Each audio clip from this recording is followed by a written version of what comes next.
Bonjour, on va commencer par chanter l'invocation avec Rajas. Bonjour.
Yogena chittasya padena vacham malam sharirasya cha vaidyakena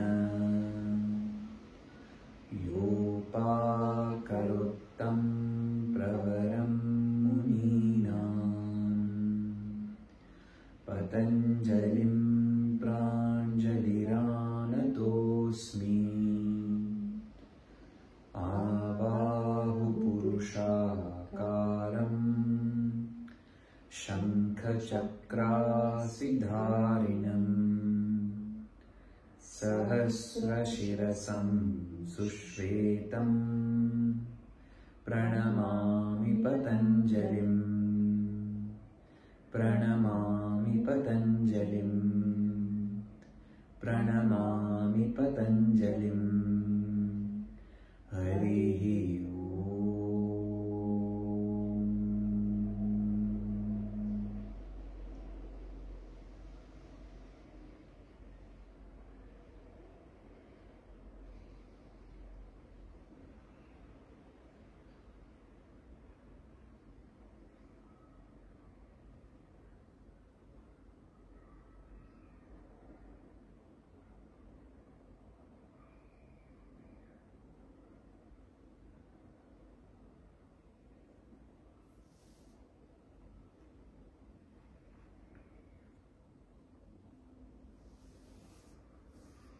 Rajas, professeur de yoga, comme moi, mon mari aussi, et on a une école ensemble ici sur Arles qui s'appelle Studio Yoga Arles, en hommage à mon tout premier professeur, Teresa Rowland.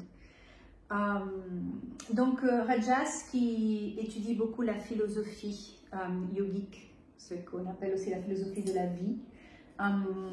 Je voulais qu'il soit avec nous pour qu'il partage par rapport à l'invocation à Patanjali. Donc on vient de chanter l'invocation à Patanjali et j'aimerais qu'il partage avec nous qu'est-ce que l'invocation, pourquoi on la chante et ce que ça veut dire, qu'est-ce qu'on est en train de dire en fait. Donc voilà. Donc la première question, c'est pourquoi l'invocation? Cette question peut être répondue de plusieurs façons, mais à la base, la première raison pour moi, c'est de chanter pour se connecter avec quelque chose auquel on donne de l'importance. Donc pour moi, ce sujet du yoga, qui veut dire exploration de soi, exploration de soi-même, pas de façon égoïste, mais parce que c'est l'acte juste envers soi-même et vers les autres. Donc, comme le yoga est très important pour moi, je me connecte à la racine du yoga qui est, pour nous, Patanjali. Ça pourrait être pour... il y a des gens qui suivent ce qu'on appelle en Inde Trika Shaivism. Et les gens qui suivent le Trika Shaivism, ils nomment la racine du yoga comme Shiva. Il y a d'autres personnes, d'autres traditions qui vont nommer la racine du yoga comme une autre déité ou un autre nom. Peu importe ce qui est la vérité. Ce qui est important, c'est ma connexion avec quelque chose. Et moi, je me connecte avec la philosophie comme écrit ou enseigné plutôt, parce que ce n'était pas l'écriture au début, c'était oral, c'était la tradition orale, les enseignements de Patanjali, dans les Yoga Sutras de Patanjali. Donc, dès qu'on parle de yoga, on vient quelque part à devenir des élèves de Patanjali. Pas des suiveurs, mais des élèves. Parce que on apprend quelque chose. Donc, je me connecte à la fois à la tradition de Patanjali et, dans un autre contexte, je me connecte avec mes professeurs, mes maîtres, qui ont, eux aussi, ils se sont connectés avec Patanjali. Donc, ça crée une connexion, un lien. Une tradition. Parce que le mental a besoin de rappel de ce qui est juste. Le mental a besoin de rappel de la direction où on veut aller. Parce que comme on dit, en Inde, il y a la personne qui conduit l'éléphant, comme le chevalier. La personne qui conduit l'éléphant s'appelle le mahout. L'éléphant et le mahout, c'est une relation. Donc on utilise ce métaphore entre le mahout et l'éléphant comme l'esprit et le corps, l'éléphant. Quand l'esprit veut aller dans une certaine direction, le corps doit le supporter et le guider et l'emmener là-bas. Et donc cette relation entre l'esprit et corps devient très importante. Donc dans le même contexte, quand on chante, on prépare le mental et le corps et le lien entre les deux pour que tous les deux, ils aillent dans la même direction. Cette union entre ces deux choses, quand ça arrive, ça s'appelle yoga, où il n'y a pas de séparation entre deux choses. Il n'y a pas de conflit. Tout va dans une seule direction. Ça s'appelle yoga. Donc l'invocation, quand on chante, c'est aussi pour ça. Pour qu'on puisse, comme dit Prashanti, yogicaliser l'être. Pas seulement la tête ou le corps, mais l'être. On peut se yogicaliser. On peut se yogicaliser et rentrer dans... C'est comme le GPS. On est le... How do you say a compass?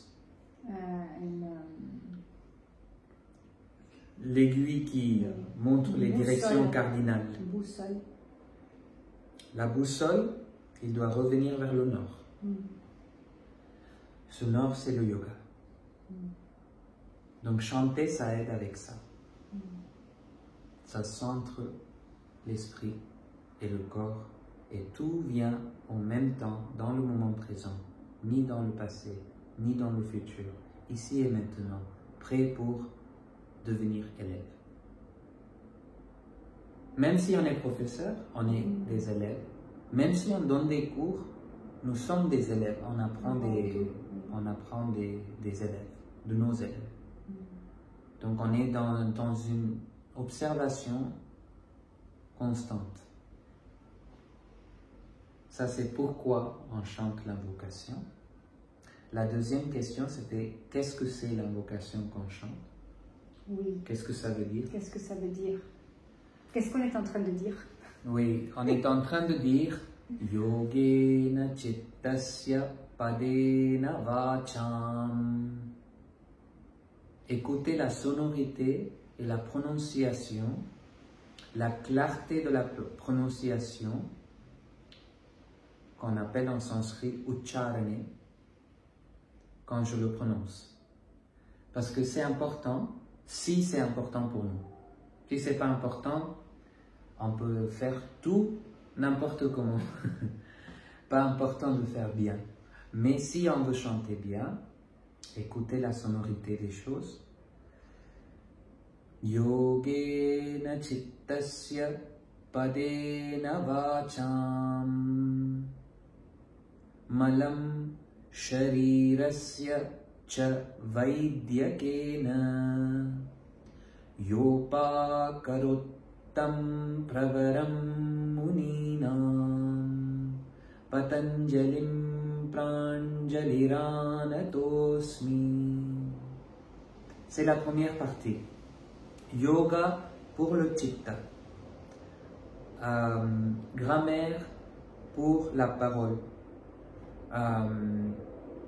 Et la médecine ayurvédique pour purifier le corps physique, pour enlever le malam. Malam, ça veut dire des toxines.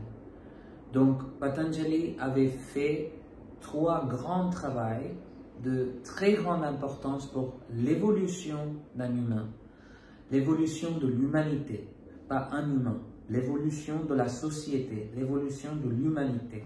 Il a fait la traité ou le travail sur le yoga à travers les Yoga Sutras, où il parle de la psyché, de la psychologie, mais bien sûr, ce n'est pas les mêmes jargons, ce n'est pas les mêmes mots. Ça demande beaucoup d'études pour comprendre les Yoga Sutras, mais pas études de façon académique. C'est autre type d'études. Donc, yoga pour le chitta. Chitta, c'est, en anglais on dit mind, mais c'est même pas mind exactement, mais on peut dire mind. En français, ça devient esprit. De nouveau, chacun a sa définition de l'esprit, ou même pas. On accepte juste des notions qu'on a sur le mot esprit. Donc, ce n'est pas clairement défini. Tandis que le mot chitta en sanskrit a une définition plus claire. Parce qu'il y a beaucoup de mots en sanskrit pour l'exploration de l'intérieur de l'humain. Donc, le mot chitta représente, pour moi, en français, ça se rapproche du mot psyché. Donc, le monde interne. Quand on ferme les yeux et on voit dans notre corps, pas seulement dans la tête, mais dans notre corps, tout ce qu'on voit, où que ça soit dans l'abdomen, que ça soit dans la poitrine, on est en train de regarder le chitta. Donc, quand le chitta est contracté, on appelle ça une souffrance. Donc, quand on subit une souffrance, la personne se contracte, se crispe, se ferme, l'esprit se ferme. Ça s'appelle souffrance. Et quand ce chitta, il s'épanouit, il prend toutes ses couleurs, on appelle ça l'expansion de chitta ou la joie. Donc, dans le yoga, on étudie, on observe l'action et conséquence par rapport au chitta. Donc, le yoga est pour le chitta. Yogena chittasya padena vacham. Donc, il a écrit 2 autres traités, une sur le grammaire qu'on appelle Mahabhashya, qui veut dire les grands commentaires sur le grammaire de sanskrit, Mahabhashya, Et le troisième, il a écrit, c'est sur l'Ayurveda. Le texte sur l'Ayurveda, en fait, est perdu. On ne l'a plus. Donc, on a d'autres textes sur l'Ayurveda qu'on a toujours avec nous, mais le texte que Patanjali a écrit sur l'Ayurveda, on ne le trouve plus. Dans l'humanité, quoi. On ne connaît pas. Mais ça fait partie du champ qui vient du même époque, donc on sait qu'il a fait ce travail. Mais on ne sait pas où est le travail et c'est perdu dans le temps. Mais les Yoga Sutras et les Mahabhashya ont survécu dans le temps. Donc on remercie Patanjali pour ces 3 travaux qu'il a fait, pour notre évolution. Quand on dit notre, ce n'est pas pour les Indiens ou Français, mais tous les êtres humains. Tous les êtres humains. Parce qu'il a dit, il a parlé dans les Yoga Sutras de Sarva Bhauma Mahavratam, que tout ce qu'il a fait comme travail, c'est pour tous les humains partout. Ce n'est pas que pour les hindous ou les indiens ou les bouddhistes. Ou les pratiquants de yoga. Non. Il n'a pas fait de différence entre les peuples. Il a dit que c'est pour tout le monde. Tout le monde qui s'y intéresse, c'est pour eux. Voilà. Donc ça, c'est la première partie de l'invocation. L'invocation a 2 strophes, si on peut dire. Il y a la deuxième, Abahu Purusha Karam. La deuxième partie, c'est un peu plus intime. Abahu Purusha Karam Shankha Chakra Siddharinam Sahasra Shirasam Sushvetam Pranamami Patanjalim. Donc la deuxième partie est un Dhyana Shloka qui veut dire Dhyana Shloka. Donc, comme je disais, c'est un rappel à notre mental pour se stabiliser, pour que l'attention de la conscience ou du mental se stabilise. Il a besoin d'un objet pour poser son esprit dessus. Donc, dans tous les shlokas ou des chants indiens, on a toujours une partie qui est le Dhyana Shloka qui donne, parce que comme quand on n'a aucune image, le mental peut se gambader. Peut gambader. Donc il donne une image pour que le mental peut se poser avec cette image. C'est la même chose qu'on fait dans les cours de méditation partout. Imaginez une plage, que vous êtes sur une plage, le soleil se couche, il y a des arbres qui dansent avec le vent. Donc, qu'est-ce qu'on est en train de faire? On est en train de donner des images au mental pour qu'il puisse se rassembler dans un endroit et mettre toute son énergie qui dissipe partout avec la pensée qui vient comme des diarrhées, vraiment. Ça ne s'arrête pas. C'est pour ça que j'utilise cette métaphore. Donc, ça rassemble son énergie dans un seul endroit et il se pose là. Donc, on donne cette image de Patanjali, d'où viennent toutes les sculptures de Patanjali. Donc, d'abord, il y avait le chant. Après, les sculpteurs ont sculpté Patanjali ou tous les autres déités. Il n'y avait pas d'abord la sculpture et après le chant. Il y avait d'abord le chant pour avoir une image mentale, pour stabiliser le mental, pour poser le mental, à travers lequel une sculpture était faite. Donc, on peut, chaque fois qu'on s'assoit et on chante, on est en train de sculpter. On est en train de sculpter la déité devant nous. C'est l'idée. Abahu Purusha Karam Shankha Chakra Asidharinam Sahasra Shirasam Sushvetam Pranamami Patanjalim. C'est le sens du chant.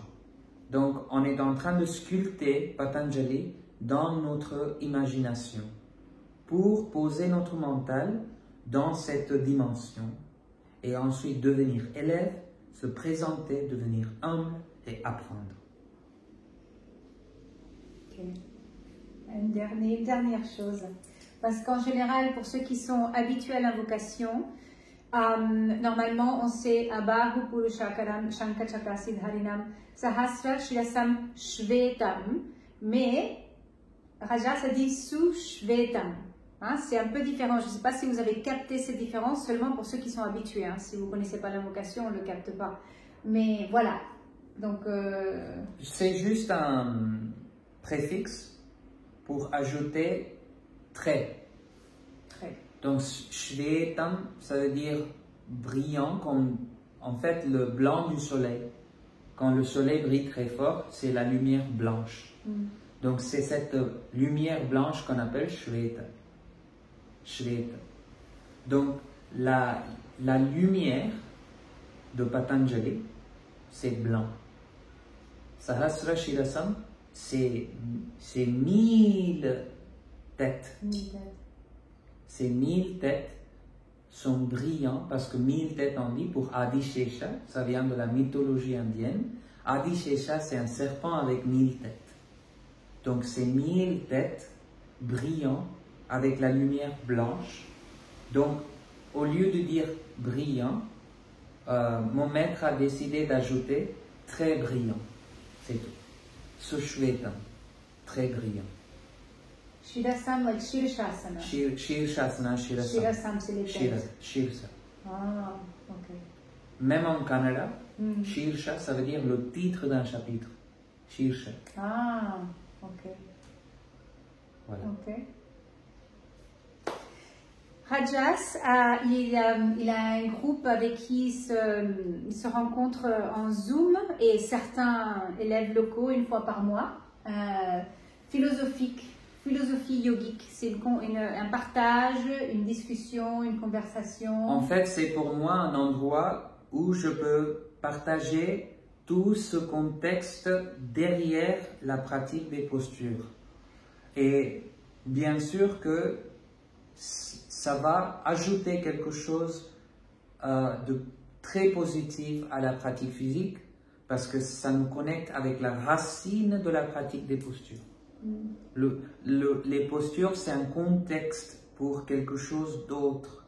Et si on oublie ce contexte, c'est comme un bouquet de fleurs qui est très joli, mais ça, it wilts.